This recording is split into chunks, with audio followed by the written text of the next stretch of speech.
Hello everyone, hope you all are doing well. आप इस video तक पहुंच गए हैं तो आशा है कि आप इसी टॉपिक संयुक्त राष्ट्र संघ की खोज में थे, तो आप बिल्कुल सही जगह में हैं। स्टडी टू द पॉइंट, आपका समय बिल्कुल भी वेस्ट किए बिना सीधे जाता है मुद्दे पर। तो चलिए साथ में कुछ नया सीखते हैं। संयुक्त राष्ट्र संघ के अंतर्गत हम पढ़ेंगे परिचय, इसके बारे में सामान्य जानकारी, और बहुत इम्पॉर्टेंट जो है इस टॉपिक में जो आपको मिलेगा वो है संयुक्त राष्ट्र संघ का उद्भव कैसे हुआ। किसी भी चीज़ को पढ़ने से पहले उसका इतिहास पता होना बहुत ज़रूरी है कि सीधे 1945 अक्टूबर में जाकर संयुक्त राष्ट्र संघ का गठन नहीं हो गया। केवल एक लाइन का आंसर जान लेना काफ़ी नहीं है, उसके पीछे क्या क्या घटनाएं घटी थी, किन कारणों से, कैसे, क्या क्या प्रयास करके संयुक्त राष्ट्र संघ का गठन हुआ। तो इसमें हम संयुक्त राष्ट्र संघ के उद्भव को जानेंगे। 1941 का अटलांटिक चार्टर, 1942 का संयुक्त राष्ट्र घोषणा, 1943 मास्को घोषणा, 1943 तेहरान सम्मेलन, 1944 डम्बर्टन ऑक्स सम्मेलन, 1945 का याल्टा सम्मेलन, और बहुत इंपॉर्टेंट 1945 का सैन फ्रांसिस्को सम्मेलन। घबराइए नहीं, बहुत छोटे छोटे में जानेंगे और बहुत कुछ जान लेंगे। और लास्ट में है आपके लिए इससे संबंधित प्रश्न उत्तर। संयुक्त राष्ट्र संघ एक अंतर्राष्ट्रीय संगठन है, इंटरनेशनल ऑर्गेनाइजेशन है। दो प्रकार के संगठन होते हैं, एक है क्षेत्रीय संगठन और दूसरा होता है अंतर्राष्ट्रीय संगठन। क्षेत्रीय संगठन क्या होता है? जिसमें विश्व के किसी एक विशेष क्षेत्र के देश शामिल होते हैं, जैसे कि यूरोपीय संघ, सार्क, आसियान, जिसमें यूरोपीय संघ में यूरोप के देश शामिल हैं, सार्क में साउथ एशिया के देश शामिल हैं, और आसियान में साउथ ईस्ट एशिया के देश शामिल हैं। तो ये विश्व के सभी देश इसमें शामिल नहीं है, या सभी महाद्वीपों का इसमें प्रतिनिधित्व नहीं है, तो हम इन्हें जानेंगे क्षेत्रीय संगठन के रूप में। लेकिन दूसरा जो है अंतर्राष्ट्रीय संगठन में विश्व के सभी महाद्वीपों से लगभग सभी देश इसमें शामिल होते हैं, तो इसको कहा जाता है अंतर्राष्ट्रीय संगठन। तो पहला बिंदु, संयुक्त राष्ट्र संघ क्या है? एक अंतर्राष्ट्रीय संगठन है। यह संगठन अंतर्राष्ट्रीय शांति एवं सुरक्षा स्थापित करने का कार्य करता है। यह एक विश्व सरकार नहीं है, मतलब संयुक्त राष्ट्र संघ मिलकर एक गवर्नमेंट नहीं बनाता है विभिन्न देशों की। यद्यपि वो एक क्या है? अंतर सरकारी संगठन है, इंटर गवर्नमेंटल संगठन। इंटर गवर्नमेंटल संगठन, इसका तात्पर्य है कि विश्व के विभिन्न देशों की सरकारें संयुक्त राष्ट्र संघ को आर्थिक, सैनिक या जिस भी प्रकार का सहयोग उसे चाहिए विश्व में शांति और सुरक्षा स्थापित करने के लिए या विकास करने के लिए विश्व का, तो वह विभिन्न देशों की सरकारें उसे मदद करती हैं। तो पहला बिंदु ये है कि संयुक्त राष्ट्र संघ एक अंतर्राष्ट्रीय संगठन है, और दूसरा ये इंटर गवर्नमेंटल मतलब अंतर सरकारी संगठन है। अब हम जानते हैं कि संयुक्त राष्ट्र संघ शुरुआत कैसे हुई संयुक्त राष्ट्र संघ की। तो 1941 का जो अटलांटिक चार्टर है, ऐसा नहीं है कि इससे पहले शुरुआत नहीं हो रही थी। 1939 से दूसरा विश्व युद्ध शुरू हो गया था, तो अटलांटिक चार्टर से पहले भी कुछ हैं पॉइंट्स, लेकिन जो बहुत इंपॉर्टेंट है, जो पेपर के में भी आ सकता है, एग्जाम में पूछा जा सकता है, और जो कि पढ़ने लायक है, जिसको पढ़ना वर्थ है, तो वो है 1941 का अटलांटिक चार्टर। 14 अगस्त 1941 को अमेरिका और ब्रिटेन के ये दो देशों के जो राष्ट्राध्यक्ष थे, अमेरिका से रूजवेल्ट और ब्रिटेन के प्रधानमंत्री चर्चिल, अमेरिका से राष्ट्रपति हैं, तो ये अटलांटिक में एक जगह पर मिले, इस वजह से इसका नाम अटलांटिक चार्टर रखा गया। अटलांटिक चार्टर को संयुक्त राष्ट्र के गठन का पहला कदम माना जाता है, और ये मैं नहीं कह रही हूँ, ये कहा है वेन बोस और होगन ने कि अटलांटिक चार्टर जो था वो संयुक्त राष्ट्र का गठन का पहला कदम था। अटलांटिक चार्टर ने अमेरिका, अब इस चार्टर ने क्या किया? इस चार्टर ने क्या किया कि अमेरिका और ब्रिटेन के बीच में जो एकजुटता है उसको प्रदर्शित किया कि हम दोनों क्या हैं विश्व राजनीति में, हम मित्र हैं और मिलकर चलेंगे, और धुरी राष्ट्र द्वितीय विश्व युद्ध में आपको पता है जर्मनी, इटली, जापान या इनके मित्र राष्ट्र जो थे, इनके खिलाफ हम मिलकर लड़ेंगे। और दूसरी बात अटलांटिक चार्टर में जो हुई वो थी दूसरे विश्व युद्ध के बाद विश्व में किस प्रकार से शांति, सुरक्षा, व्यापार ये सब किया जाएगा, इसके संबंध में अटलांटिक चार्टर में बात की गई, मतलब पोस्ट वॉर वर्ल्ड कैसा होगा। अटलांटिक चार्टर के बाद जो दूसरा कदम है संयुक्त राष्ट्र संघ के गठन का, वो है संयुक्त राष्ट्र की घोषणा। The declaration of the United nation, ये बहुत इंपॉर्टेंट बिंदु है। The declaration of the United nation जो था वो वॉशिंगटन में 1942 में आया था। कई बुक्स में ये सैन फ्रांसिस्को लिखा है, कृपया आप ध्यान दीजिएगा कि जो संयुक्त राष्ट्र का जो घोषणा है, the declaration of the United nation है, वो वॉशिंगटन में हुआ था 1942 में। घोषणा यहाँ हो गई थी संयुक्त राष्ट्र संघ के बनने की कि हम संयुक्त राष्ट्र बनाएंगे, लेकिन कहाँ बना था जाके 1945 में। तो वॉशिंगटन में declaration of the United nation संयुक्त राष्ट्र घोषणा पत्र में हस्ताक्षर हुए थे। कब हुए थे? 1 जनवरी 1942 में। बिग फोर से 4 देश प्रचलित थे द्वितीय विश्व युद्ध के दौरान, और वो कौन कौन से देश हैं? वो हैं America, Britain, USSR, union of Soviet socialist Republic, जिसे हिंदी में सोवियत संघ भी कहा जाता है, और चीन। ध्यान रखिएगा, सोवियत संघ और यूएसएसआर एक ही हैं। तो ये 4 देशों को द्वितीय विश्व युद्ध के समय बिग 4 कहा जाता था। तो अमेरिका से रूजवेल्ट, ब्रिटेन से चर्चिल, सोवियत संघ से लिटविनोव और चीन से टीवी सुंग ने इस कॉन्फ्रेंस में, जो वॉशिंगटन में हो रही थी, इसमें प्रतिभाग किया।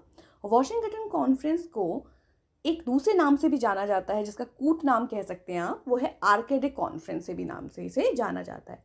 तो 1 जनवरी 1942 को declaration of the United nation में 4 देशों ने साइन किए, और 2 जनवरी को 1942 को 22 अन्य देशों ने साइन किए। तो जो संयुक्त राष्ट्र संघ का जो घोषणा पत्र था 1942 वाला, उसमें कुल मिलाकर कितने देशों ने हस्ताक्षर किए? 4 और 22, कुल मिलाकर 26 देशों ने इसमें हस्ताक्षर किए। इस कॉन्फ्रेंस में अमेरिका के राष्ट्रपति, ये बहुत इंपॉर्टेंट पॉइंट है, क्वेश्चन आता है, संयुक्त राष्ट्र संघ शब्द का प्रयोग सर्वप्रथम किसने किया था या कब किया था? तो जो हमारा वॉशिंगटन का सम्मेलन है 1942 का, जिसमें संयुक्त राष्ट्र घोषणा पत्र दिया गया, इसी समय अमेरिका के राष्ट्रपति फ्रैंकलिन डी रूजवेल्ट ने इस शब्द का प्रयोग किया, जो कि था संयुक्त राष्ट्र। लेकिन संयुक्त राष्ट्र संघ शब्द का प्रयोग जब रूजवेल्ट ने किया, तो उसका प्रयोग अंतर्राष्ट्रीय संगठन के रूप में नहीं किया। अभी तो उसका प्रयोग एक ऐसे गठबंधन के रूप में आप मान सकते हैं, जो कि मित्र राष्ट्रों का था, और ये दिखाना चाहते थे कि हम धुरी राष्ट्रों के खिलाफ हैं, हम इन धुरी राष्ट्रों से कभी भी कोई संधि नहीं करेंगे और इनके साथ मिलकर हम लड़ेंगे। वॉशिंगटन की संयुक्त राष्ट्र घोषणा के बाद मॉस्को घोषणा, जो अक्टूबर 1943 की थी, इसे तीसरा कदम माना गया संयुक्त राष्ट्र संघ के गठन में, तो जो कि अक्टूबर 1943 की है। और इसमें इंपॉर्टेंट पॉइंट क्या है मॉस्को घोषणा का, कि संयुक्त राष्ट्र के उद्देश्य क्या होंगे, जो संयुक्त राष्ट्र संघ है वो किन उद्देश्यों को लेकर कार्य करेगा, इस पर चर्चा मॉस्को घोषणा में ही हुई थी। और पहली बार मॉस्को घोषणा में ही कहा गया था कि हम इसे एक अंतर्राष्ट्रीय संगठन का रूप देते हैं, जो कि विश्व में शांति स्थापित और सुरक्षा स्थापित करेगा। तो इसलिए ये इम्पॉर्टेंट है। तेहरान सम्मेलन 28 नवंबर 1943 को तेहरान सम्मेलन हुआ था ईरान की राजधानी में। तेहरान सम्मेलन को द्वितीय विश्व युद्ध का प्रथम शिखर सम्मेलन भी कहा जाता है। अब इसे प्रथम शिखर सम्मेलन क्यों कहा जाता है? इससे पूर्व भी तो विभिन्न देशों के जो मुख्य देश हैं, उनके जो लोग हैं वो मिल चुके हैं, लेकिन अगर आप ध्यान देंगे तो रूजवेल्ट और चर्चिल जो हैं वो तो राष्ट्राध्यक्ष हैं, लेकिन यूएसएसआर से और जो चीन से आते हैं वो राष्ट्राध्यक्ष नहीं थे। शिखर सम्मेलन किसी भी सम्मेलन को तब माना जाता है जब महत्वपूर्ण देशों के राष्ट्राध्यक्ष आ रहे हों, चाहे वो राष्ट्रपति आए चाहे वो प्रधानमंत्री आए, जिस देश में जो भी शासन पद्धति है उससे के हिसाब से। तो इस तेहरान सम्मेलन में अमेरिका से रूजवेल्ट, ब्रिटेन से चर्चिल और सोवियत संघ से स्टालिन आए, जो तीनों ही राष्ट्राध्यक्ष थे। इसलिए इस वजह से इसको क्या कहा जाता है? पहला शिखर सम्मेलन कहा जाता है द्वितीय विश्व युद्ध का। डम्बर्टन ऑक्स सम्मेलन। डम्बर्टन ऑक्स एक जगह है वॉशिंगटन में। अक्टूबर 1944 में यह सम्मेलन हुआ था। इसमें भी बिग 4 ने प्रतिभाग किया था। आपको पता है बिग 4 कौन से हैं, तो रिपीट कर सकते हैं अपने मन में। अंतर्राष्ट्रीय संगठन कैसा होगा, ये कैसे कार्य करेगा, कार्य को किस प्रकार से करेगा, क्या कार्य करेगा, इस संबंध में डम्बर्टन ऑक्स सम्मेलन में चर्चा की गई थी। देखिए किस प्रकार से जो है मॉस्को घोषणा में कहा गया था कि एक अंतर्राष्ट्रीय संगठन होगा और उसके सुरक्षा की स्थापित करने के लिए, और इस वाले डम्बर्टन ऑक्स वाले सम्मेलन में कहा था ठीक है अंतर्राष्ट्रीय संगठन हो तो होगा, लेकिन वो कैसे, क्या और किस प्रकार से कार्य करेगा। उसके बाद है याल्टा सम्मेलन। याल्टा एक जगह है, वो रूस में है। याल्टा सम्मेलन डम्बर्टन ऑक सम्मेलन में, देखो किसी एक सम्मेलन में तो सभी लोग जो हैं या सभी प्रतिनिधि, सभी देश एक ही बात पे सहमत नहीं हो जाते हैं, तो जो भी मतभेद डम्बर्टन ऑक सम्मेलन में हुए थे उनको हटाने के लिए, उनको दूर करने के लिए याल्टा सम्मेलन हुआ 4 फरवरी 1945 से 11 फरवरी 1945 तक, और इसे द्वितीय विश्व युद्ध का दूसरा शिखर सम्मेलन भी कहते हैं। अब आपको पता है शिखर सम्मेलन कौन क्या है, तो अब आपको पता होगा अमेरिका से कौन आए हैं, रूजवेल्ट, ब्रिटेन से आए हैं चीन, और यूएसएसआर से आए हैं स्टालिन। तो मुख्य नेता आए हैं या जो राष्ट्राध्यक्ष हैं वो आए हैं, तो इसलिए इसे दूसरा शिखर सम्मेलन याल्टा सम्मेलन को कहा जाता है द्वितीय विश्व युद्ध का। इस सम्मेलन का जो मुख्य बिंदु है, क्यों हम इसे पढ़ रहे हैं, कि इस सम्मेलन में वीटो का अधिकार 5 स्थायी सदस्यों को दिया जाएगा सुरक्षा परिषद के, तो इस पर मुहर लगी थी। पोलैंड ने जो संयुक्त राष्ट्र संघ का घोषणा पत्र है उसमें बाद में हस्ताक्षर किए थे।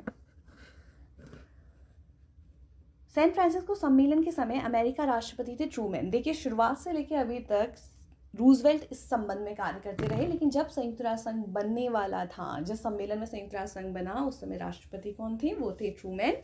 26 जून 1945 को घोषणा पत्र पर हस्ताक्षर हुए और 24 अक्टूबर 1945 तक सभी बड़े देशों ने घोषणा पत्र को स्वीकार कर लिया, रेक्टिफाई कर लिया।